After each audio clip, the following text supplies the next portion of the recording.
Hi, Sag. This reading is for anyone who identifies as or finds themselves very interested in a Sagittarian at this time, meaning, as always, whenever the message may find you, but specifically, I do intend to look at the time surrounding the Leo new moon in this reading.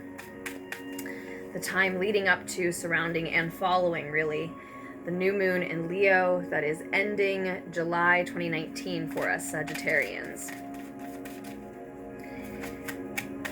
Now, when I say that this reading is for anyone who identifies as a Sagittarius, I do mean that your sun may be in Sagittarius, your moon, maybe it's your rising sign, perhaps it is your where your Venus or your Mars is placed. Or you could have any planet placed there. It could be ruling any house that's particularly significant to you at this time. And there also may be messages here for you if you just fortuitously found this reading. If YouTube or the title perhaps led you here, that is also a good indication that there could be a message for you here. This reading, all of my readings can also be for cross watchers. So maybe you are cross watching for a Sagittarian. And in that case, I believe I reminded you earlier this month to definitely make sure you bring your discernment to the table for cross-watching, as we all should all the time with all readings and all interactions in our life, right? But that's just something that I've been particularly called to speak about this month.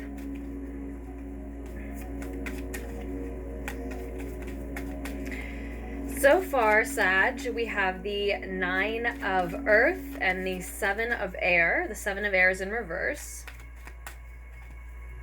We're talking about your independence surrounding this Leo new moon, attaining financial independence for some of you. You're currently in a place of security and abundance and gratitude. Creativity. Some of you are facing your shadow side. You're taking this secure, abundant, independent space and energy, and you're using it, working within it, to face some shadowy aspects of yourself that you have not yet. What's coming through immediately is maybe the tendency to procrastinate. Just came through for some of you. So we'll pull a few more cards here. 7 of Earth also comes out. That's 2 7s on the table. 77 may be particularly significant around this new moon for some of you. That may be an extra message for you if you want to look into the meanings connected to that. For me, I sense a loud divine energy, your angels, your guides around you. And then we have the shadow. After I just spoke about some of you perhaps facing your shadow side, we do have the shadow card, and turning up reverse as well. It's mirroring this 7 of Air, actually, in this short 5-6 card reading that I'm doing for the new moons. And I know that you can't see that with me. I am going to show you these cards as we move through the reading, Sag. This is the SpirtSong tarot deck by Paulina, Cassidy. I love this deck. It's a little difficult for you to see all the detail of the images, but I do think I've got the lighting situated in such a way that you can see it better than normal. And if you are interested in this deck, and or any of the decks that I use in Lunartics Tarot readings, you can just scroll down to the description box below to find information on all of those. I want one more card for a more to look at the more distant future for you, and that is the Hermit. So your 2 major arcana cards, the shadow card, which is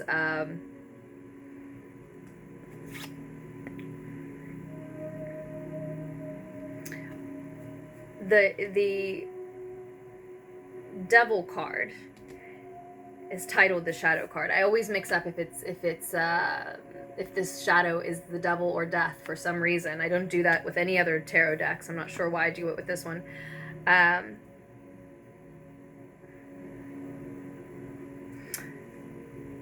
So the Shadow card reversed, or the Devil card in more traditional decks, and the Hermit show up at the end of your reading as advice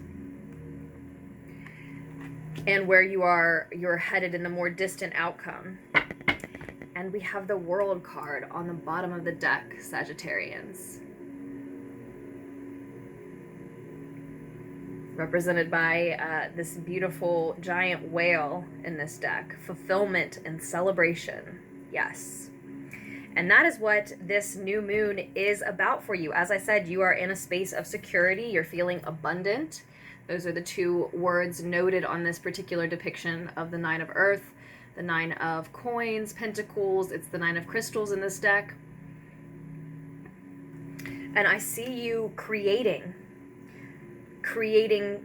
perhaps a particular work of art, working on a particular project, but in general creating the life that you want.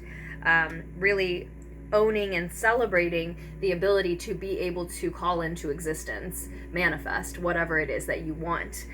You know you have that ability. You've likely just seen a victory, found significant balance of work and playtime with these 2 6s showing up. You've likely been very patient and created something in the world that you're very proud of, and that is the victory that we're looking at. And in doing so once, you know that you can do so again and again. So instead of just focusing on one particular specific manifestation or project, I sense that in general, most of you are, as I said, at this time, constructing the life, the routine that you want for yourself. Maybe finding the home specifically for some.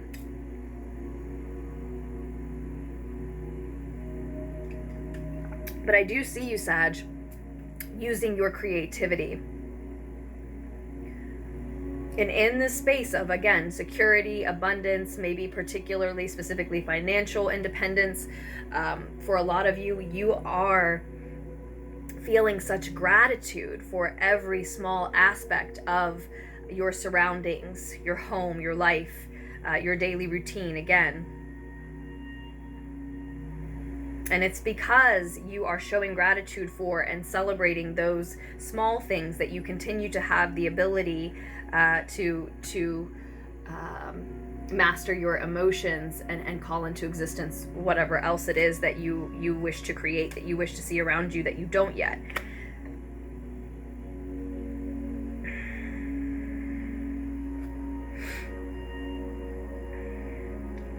At the same time, in the near future, there may be something that's taking longer than you'd like to manifest.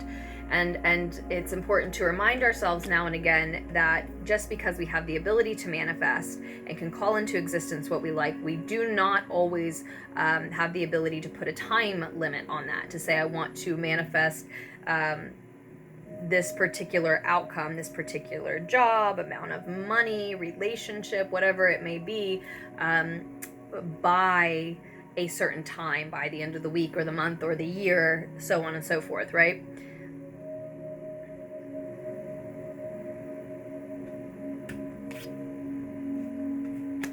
Because I do sense that there is one specific thing that you're not seeing your results on quickly enough in the near future, and some of you may decide to scrap that project or that manifestation to steer your path and your eyes away from that particular goal because it isn't happening as quickly as you'd like here in the near future.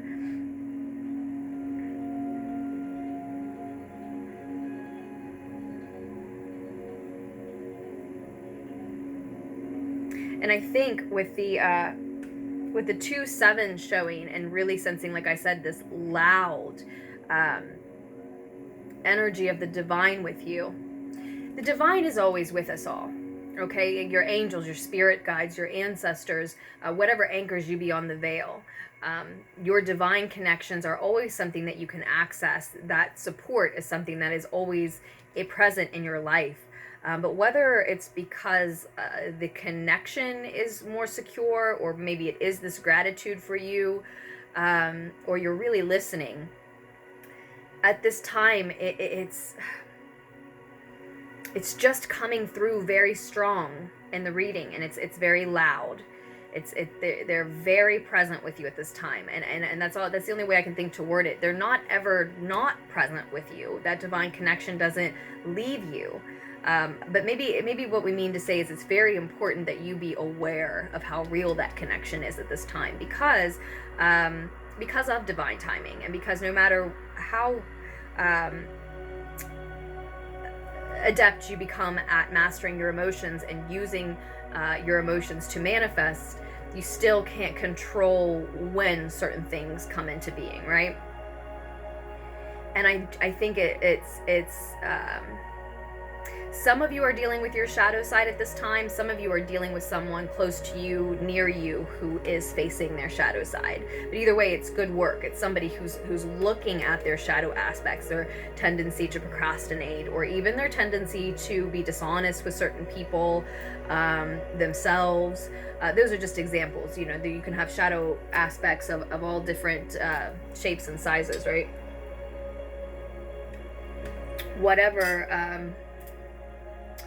Whatever the particular hang-up is in your individual case, you or that person close to you, I see you facing it, working with it. And for a lot of you, it's you. Within this space of, again, security and abundance, you're taking that time then to work on yourself.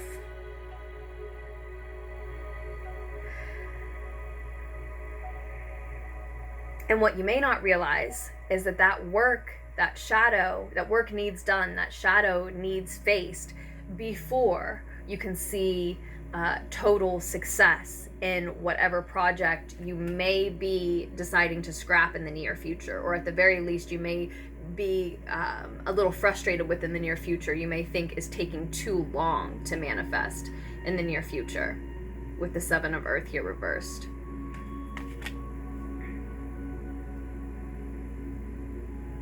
And I think that's why it's very important that you be very aware of how real the divine's connection and guidance is over you at this time. Because if you sense that they're holding you back, they're keeping something, a manifestation, from coming to fruition, that would be why this work on you needs done first, whether you can see how it's directly connected or not. And your advice is to face that shadow side, to disconnect from unhealthy, toxic attachments, perhaps even addictions. Even if it's a person, if it's a toxic, codependent type of connection, then there is a need to detach from that energy.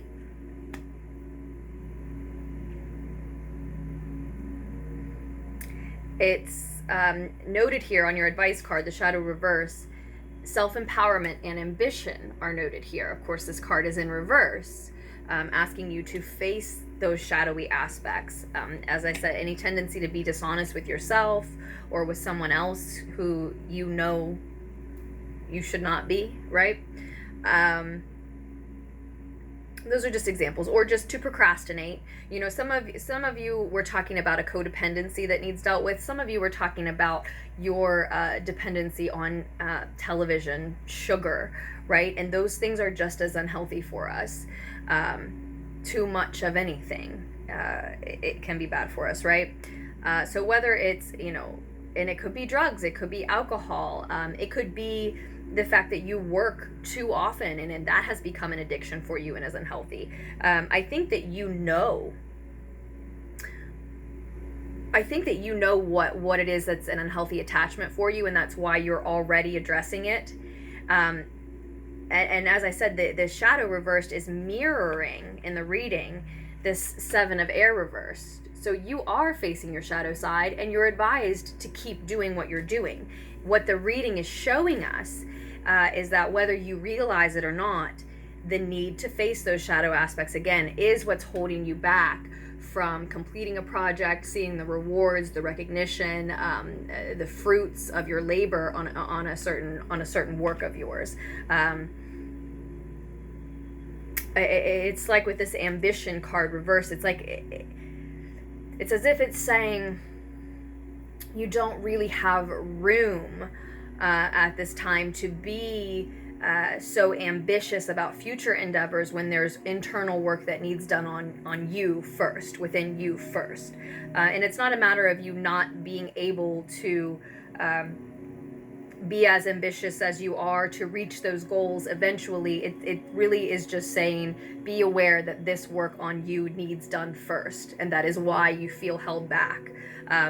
Some of you may even be saying and sensing, may even be frustrated because you are thinking and saying, I'm doing the work. I'm doing the work. I'm noticing what areas of myself I would like to develop, to evolve, to improve.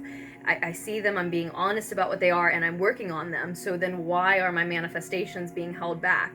And I really think this reading is just saying, you're doing what we want you to do. The divine, you are doing what the divine wants you to do. You are on path to reach the goals that both the divine and you want you to reach, right?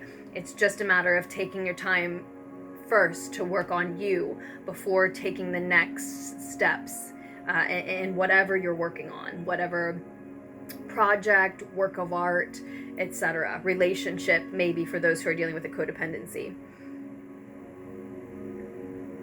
And so ultimately, as you move into and through August, Sag, you're headed toward a space of solitude and contemplation, represented by the Hermit card here. Maybe toward a Virgo, or into a space where you're calling in a Virgo to you, if that is specifically relevant for you, right? But I think with the Hermit card, we're seeing Sagittarians in general looking to their own inner wisdom, to their own inner guidance, in order to do this shadow work, which can be heavy. And it can be lengthy depending on what you're working on. Now, of course, if you would like a private reading, Sag, we can definitely get more specific. But as for the general reading for all Sagittarians, that is what's coming through. And bear in mind, this is all about you being able to manifest whatever it is that you want. So continue to stay in control and be the master of those emotions, that frustration, that feeling dejected or discouraged because something is taking longer than you would like it to. There doesn't come a point where shadow work doesn't need done. There doesn't come a point where you don't have to manage your emotions when you get frustrated. In fact, those are the tests, right? Those times when things aren't turning out how you want. Those, just as a reminder, those are the times to practice the faith and belief in yourself, in the divine, in the multiverse, and in your ability to manifest. And there probably doesn't come a time for most of us where it stops being frustrating that though we can control what we manifest, we can't control when. I'm sure we would always like to have that power. So it's just one of the things that we need reminded of along the way, that there are still going to be moments of development and evolution where we have to take time out and focus on inner work and allow things to come to fruition in divine timing, right? So the next stage of your work, on your way to manifest what it is that you are looking toward next, the goal on the horizon, the next step is going within and working on those shadow aspects that I believe are very apparent for those of you who this message connects with. It's just almost certainly for Sagittarians who are actively engaged in shadow work, because of the way that the messages have come through here. So with that, again, Sagittarians, I do hope the needed insight was able to reach you. If you do need a private reading from me, if you'd like something more specific, more personalized, just scroll down to the description box below. You can find all of the information and links that you need there. If you would rather email me first, my name is Aze, and the email address is lunartickstarot@gmail.com. You can also find that down below. So if you do prefer to send an email rather than follow a link, that works for me, whatever works for you. And I want to thank those of you who do support Lunartics Tarot for ordering, for subscribing, for messaging, for commenting, for sharing, for emailing, liking the videos. Thank you so much. And for donations as well. The link to donate is also down below in the description. And with that, Sagittarians, I just want to say that I hope you make very wise choices for yourself moving forward. And I really should say I hope you continue to, because clearly you already are. Continue to show this gratitude, even as it takes longer for things to come to fruition than your conscious mind or your ego would like, right? It looks gorgeous. It looks beautiful. It's maybe the most encouraging, actually, and beautiful message that I've seen come through for the new moon reading so far. Even as we develop and evolve, we don't stop having work to do, right? So again, I hope you continue to make wise choices for yourselves moving forward, and I will post another reading for you just as soon as I can. I love you, Sag.